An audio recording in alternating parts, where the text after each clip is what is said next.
World War I was full of surprising twists and turns, but today we will be talking about the pre-war tensions that started it all. 1871, the Franco-Prussian War ends, Germany being the victor, allied with Italy and Austria-Hungary. But France, fearing Germany, allied with Russia and later Great Britain.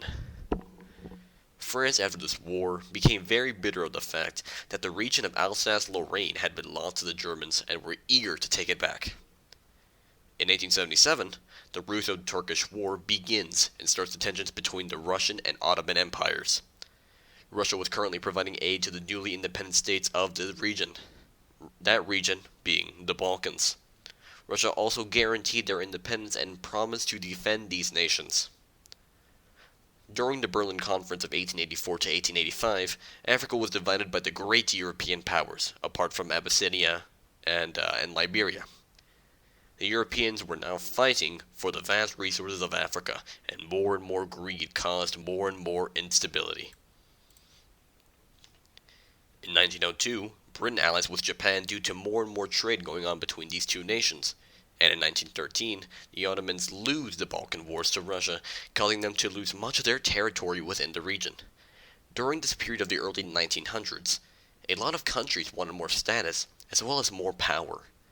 Empires were sought after, and this craving shall soon be their own demise.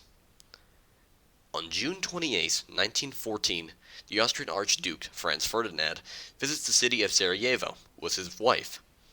It was on this day that a 19-year-old Serbian nationalist named Gavrilo Princip, who was part of the group named the Black Hand, assassinated both the Archduke and Duchess of Hohenberg.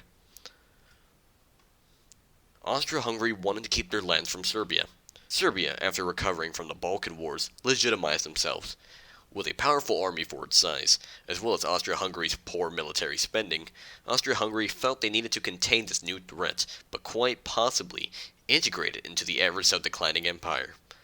After Serbia accepting and rejecting a long list of demands from Austria-Hungary, the Austrians were still not happy and decided to declare war on Serbia on August 6, 1914.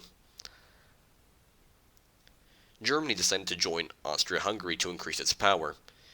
In doing so, however, Russia, the one who was providing aid and independence to the Balkan nations, hopped in on Serbia's side to defend.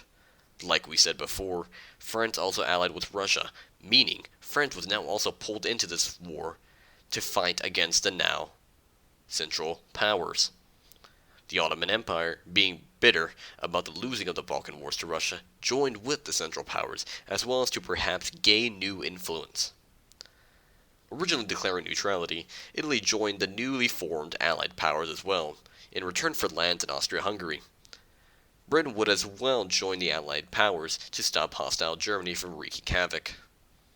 All these tensions would lead into a world war that will cost the lives of 17 million people during 4 exhausting and chaotic years. But that is a topic for another day. I thank you for watching.